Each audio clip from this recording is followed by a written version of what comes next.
A very good afternoon to all of you. You're watching Midday News. My name is Aditi Nagpal Girotra. Let's get the bulletin rolling with the headlines first.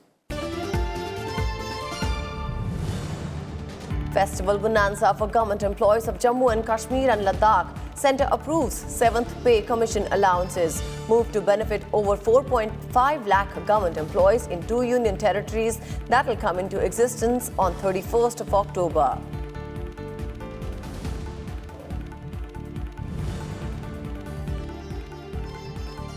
Indian Armed Forces capable of giving a befitting reply to anyone, says Defence Minister Rajnath Singh. Asserts Navy maintaining vigilance to ensure 2611 type attack is not repeated.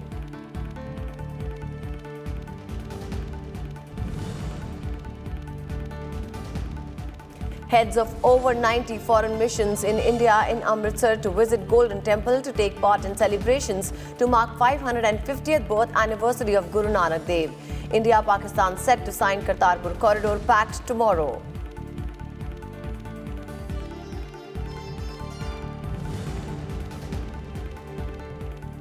India clean sweep test series against South Africa 3-0, beat protest by an innings and 202 runs in the Rajya test. Consolidates position on top of World Test Championship points table with 240 points.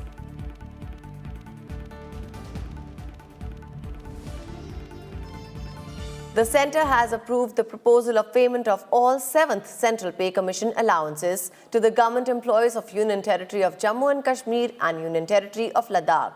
The decision, which will benefit at least 4.5 government employees in these two territories, will come into existence on 31st October 2019. The annual financial implication of 7th CPC allowances like children education allowance, hostel allowance, transport allowance, LTC, fixed medical allowance will be Rs 4,800 crore. Defence Minister Rajnath Singh has said that the armed forces are capable of giving a befitting reply to anyone who casts an evil eye on the country, adding that India has never been the aggressor. Addressing the Naval Commanders' Conference in the New Delhi, the Defence Minister asserted that Navy has maintained vigilance to ensure that 2611 is not repeated under any circumstances. He said that he was confident that India's seas are safe in the hands of the force. He also said that Indian Navy is marching towards indigenization and its ships have a high percentage of indigenous equipment. He added that all three services have placed emphasis on the need to reduce defence imports. देखिए, भारत का जहाँ तक सवाल है, भारत ने कभी offensive नहीं रहा है। भारत का एक चरित्र रहा है कि भारत ने दुनिया के कभी किसी देश के ऊपर न तो कभी आक्रमण किया है और न दुनिया के किसी भी देश की 1 इंच जमीन पर भारत ने कभी कब्जा किया है। भारत का एक चरित्र रहा है। लेकिन भारत कि हमारी जो सेना है, जो आर्म्ड फोर्सेस हैं, उनके अंदर वह कुव्वत है, वह ताकत है, जो भारत को बुरी नज़रों से देखने की कोशिश करेगा, उसका वह मुंहतोड़ जवाब दे सकती है। और हमारी इंडियन नेवी का भी यह संकल्प है कि किसी भी सूरत में 26/11 इसकी पुनरावृत्ति न होने पाए या किसी भी सूरत में न दोहराया जा सके, एक ऐसी चाक चौबंद व्यवस्था की है। और आज मुझे यह जानकर बेहद खुशी हुई कि स्वदेशीकरण, इंडिजनाइजेशन की तरफ भी हमारी इंडियन नेवी तेजी से बढ़ रही है और हमारी जो शिप्स हैं उसमें एक हाई परसेंटेज उन्होंने इंडिजिनस आइटम्स लगाने में भी अब काफ़ी कामयाबी उन्होंने हासिल की है।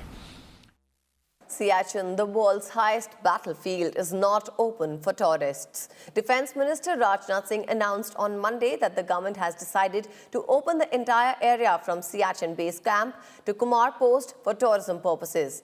Addressing a function after inaugurating Colonel Chawang Rinching Bridge on Shyok River in Ladakh, Rajnath Singh said the step has been taken to boost tourism in Ladakh. He said it will give people a chance to appreciate the tough work done by army jawans and engineers in extreme weather and inhospitable terrains. At the height of around 20,000 feet in the Karakoram range, the Siachen Glacier is the highest militarized zone in the world.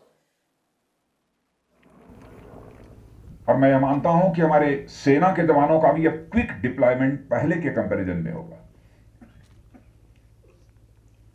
DS और DBO road सामरिक दृष्टि से महत्वपूर्ण सड़कों में से, हमारी देश की महत्वपूर्ण सड़कों में से एक मानी जाती है।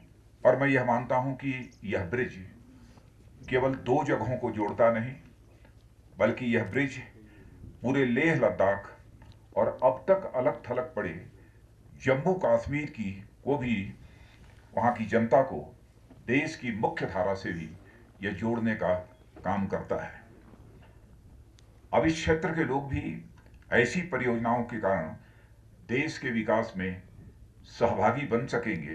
तो मैं आपको जानकारी देना चाहता हूं कि सियाचिन बेस कैंप से ले कुमार पोस्ट तक टूरिस्ट के लिए खोलने का निर्णय ले लिया गया है और देशवासियों को किस तरह से मुश्किल हालात में हमारी सेना को देश की रक्षा में तैनात होकर काम करना पड़ता है, इसकी जानकारी हो सके, इसी दृष्टि से यह एक महत्वपूर्ण फैसला किया गया है। The bridge built by the Border Roads Organization between Durbuk and Daulat Beg Oldi is roughly 45 kilometers from the line of actual control with China. Speaking at the inauguration, Rajnath Singh said that India shared cordial relations with China. He added that perceptual differences between the two countries on the boundary issue are being handled responsibly and with great maturity by both sides. Speaking on Pakistan, Rajnath Singh said that the Indian Army had given a befitting reply to Pakistan on attempts to infiltrate and will continue to do so. अब हमारा पड़ोसी देश पाकिस्तान है, लेकिन हमारी सेना कभी offensive नहीं रही है पाकिस्तान के ऊपर। पहली गोली हमारी सेना ने कभी नहीं चलाई है, लेकिन उधर से भी गोली चलाई गई है। आतंकवादी हरकतों को बढ़ाकर भारत को डिस्टेबलाइज करने की, कमजोर करने की, तोड़ने की कोशिश हुई है, तो हमारी सेना ने मुंहतोड़ जवाब दिया है। और मैं कहना चाहता हूं कि ये ऐसी कोशिश बंद नहीं की गई और बराबर इस प्रकार की हरकत चलती रही तो लगातार हमारी सेना उसका मुंहतोड़ जवाब देगी जब तक यह सिलसिला रुक नहीं जाता है। The Defence Acquisition Council, chaired by Defence Minister Rajnath Singh, approved capital procurement for defence forces amounting to over 3,300 crore rupees of indigenously designed and developed equipment. Maintaining its impetus on the Make in India initiative, the DAC approved 3 projects to be indigenously designed, developed and manufactured by the Indian industry. The first 2 projects include third-generation anti-tank guided missiles and the auxiliary power units for T-72 and T-90 tanks. The third indigenous project involves discrete electronic warfare systems for mountain and high-altitude terrain. This will be designed and developed by DRDO and manufactured by design-cum-production partner from the Indian industry.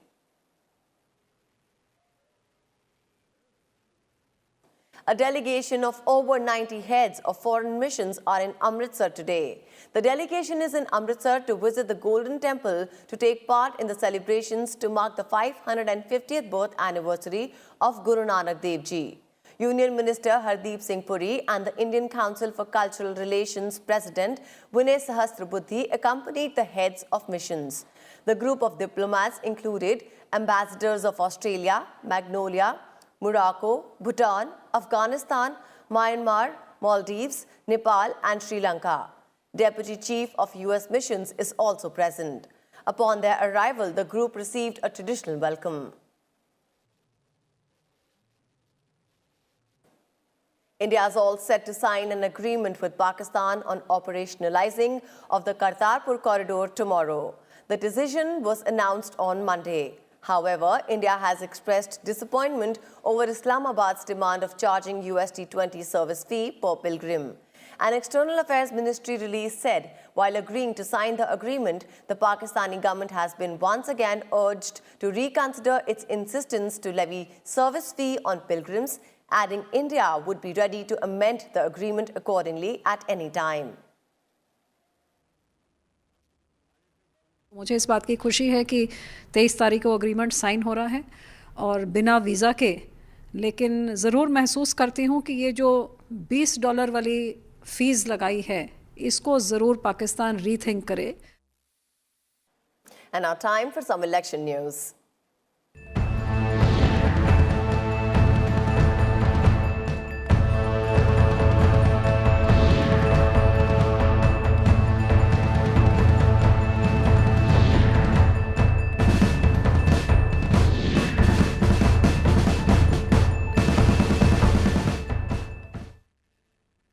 concluded peacefully on Monday in the states of Haryana and Maharashtra. However, both states reported lower poll turnout in assembly polls as compared to 2014.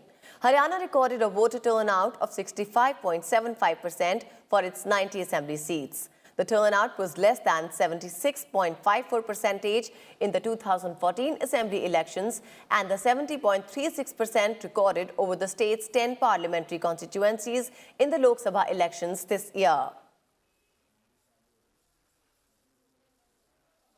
Reported at 6 p.m. the voter turnout is 65%, but as the polling is going on, it is tentative figure and it is also likely to increase in the course of time. Assembly 2014 is 76.54%. Lok Sabha 2014 was 71.86%. Lok Sabha 2019 was 70.35%, and tentative figure as at 6 p.m. is 65% in the assembly constituencies for which the poll has gone today. Maharashtra too witnessed lower voter turnout compared to the 2014 assembly elections. The final voter turnout stood at 60.46%, 3% down than the figures of 63.13% of 2014. 6 p.m. the polling percentage which they have reported is 60.5% for the Legislative Assembly election. And as you would be knowing that one parliamentary constituency also we have by-election there, and there the polling percentage at 6 p.m. Satara is 60.25%, but these are purely tentative figures because the polling team would come back and then all the 17C data. Also, a moderate turnout of nearly 57% was reported in the by-polls to 51 assembly seats and 2 Lok Sabha constituencies spread across 18 states yesterday. The counting of votes will be done on Thursday.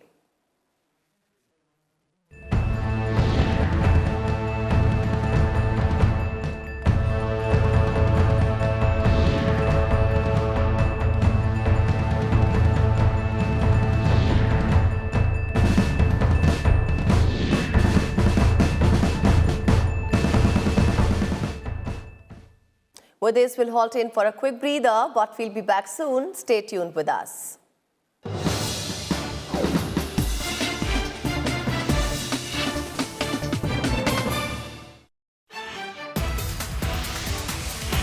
In this edition of the show, we'll discuss the takeaways from Union Finance Minister Nirmala Sitharaman's visit to US and especially her meetings at the IMF and the World Bank. There is a generic slowdown in global demand, and IMF as the body that is looking at the financial stability of the world should act so that the fragile economies don't go down. The finance minister is asking for steps to be taken in a concerted manner by all the major economies of the world, because one country alone, if it takes measures, it will not be possible to arrest the slowdown. That we have a once-in-a-generation opportunity to make this Make in India a reality because of the global situation. I mean, we are all aware of this tariff war, trade war, etc., which everybody has analyzed the negative effects. But what I have been saying is that is also an opportunity for India.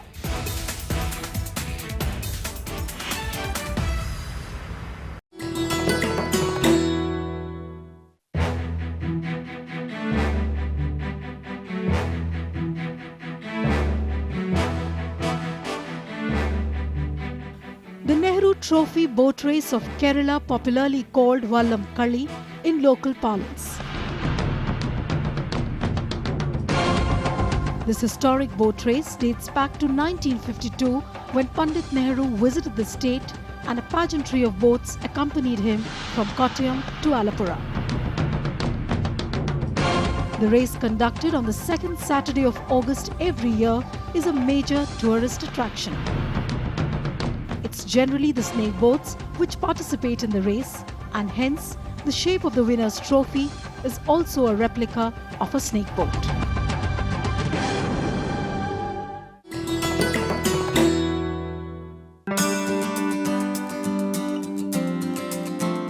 What are some key legislations introduced in Rajya Sabha? Some of the key legislations introduced in Rajya Sabha are the Indecent Representation of Women Bill 1986, the Indian Succession Bill 1991, and the Marriage Laws Bill 1999.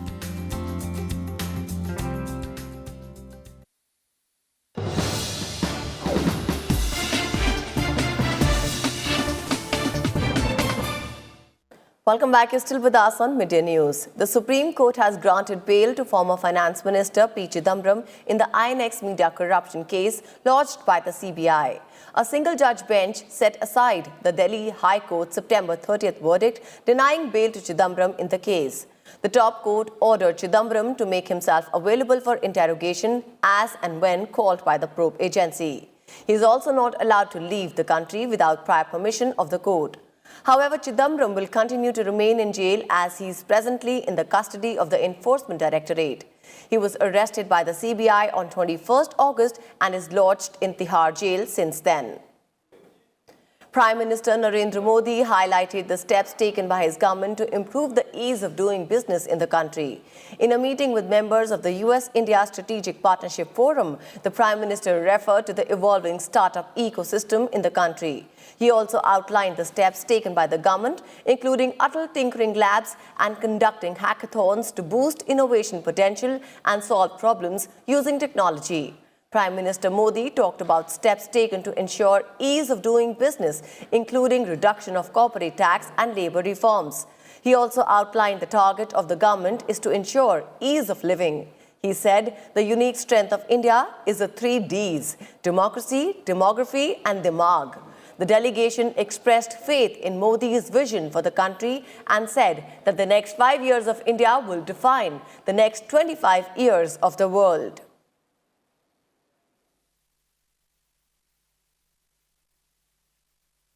Prime Minister Narendra Modi met with Nobel laureate Abhijit Banerjee today. After the meeting with Banerjee, PM took to Twitter and said he had a healthy and extensive interaction on various subjects with Banerjee. The PM added that Banerjee's passion towards human empowerment is clearly visible. Abhijit Banerjee won the Economics Nobel along with 2 others for experimental approach to alleviating global poverty.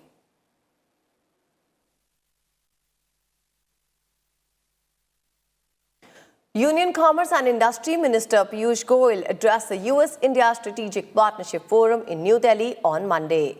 He said that trade talks between India and the US are on the right track and New Delhi is creating a single window for American investments in India. He further said that the India-US relationship is at its best ever now and trade relations between the 2 countries have a huge potential which is yet to be tapped. Goyal told the forum that his ministry is also working to bring down the cost of logistics that have to be borne by manufacturing companies in India.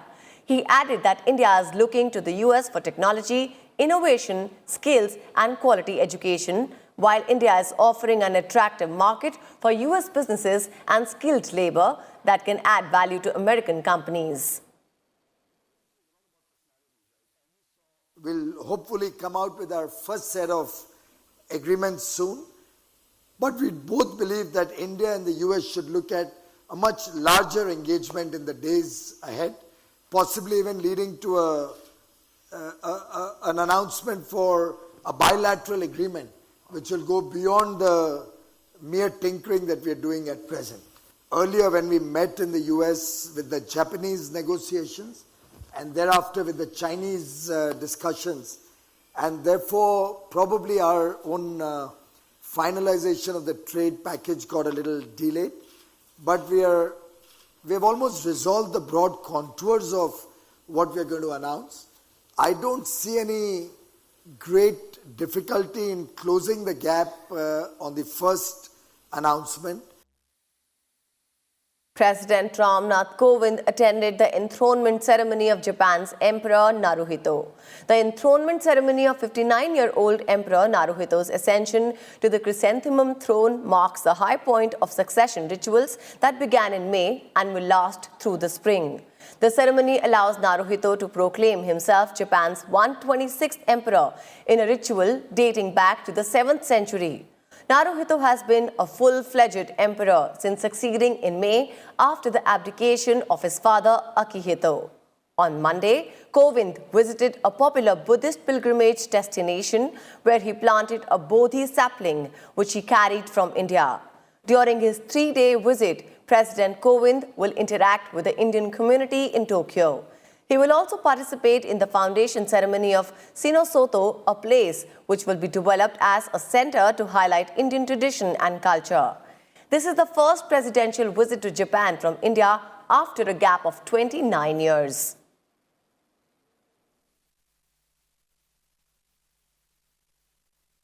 Vice President M. Venkaiah Naidu interacted with new recruits of Rajya Sabha Secretariat today. He urged the new employees to have thorough and in-depth understanding of the basic principles of Constitution, since every law made by the Parliament shall conform to the constitutional validity.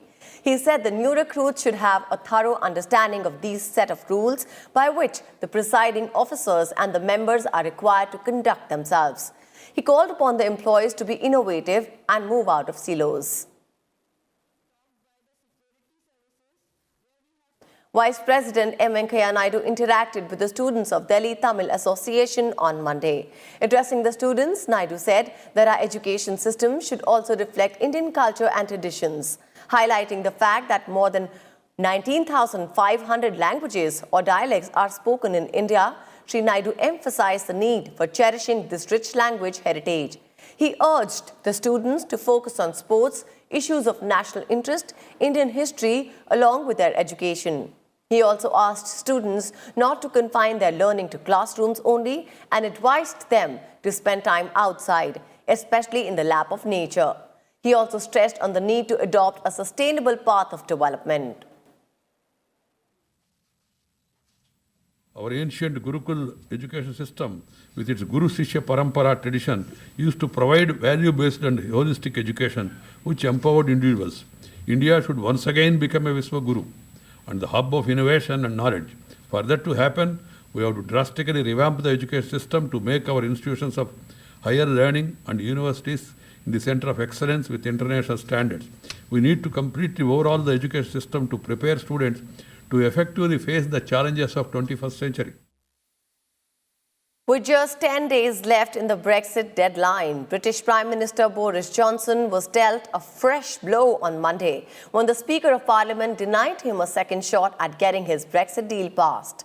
Johnson's government had sought a straight up-and-down vote on the agreement he struck last week with the 27 other EU nations laying out the terms of Britain's exit. However, Speaker of the House of Commons, John Bercow, refused to allow it, citing the parliamentary law, which does not allow to push for the same vote twice in the same parliamentary sitting. British lawmakers had voted to delay approving the Brexit deal on Saturday.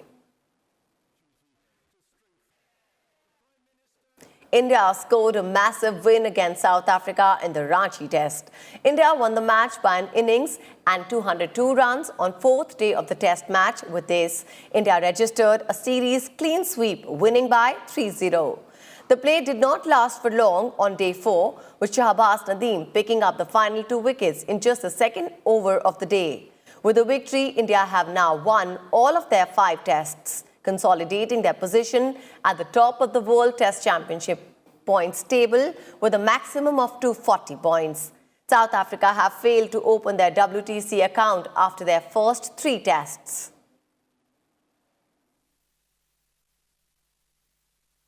And with this, it's a wrap on this edition of Midday News. Thank you so much for joining us.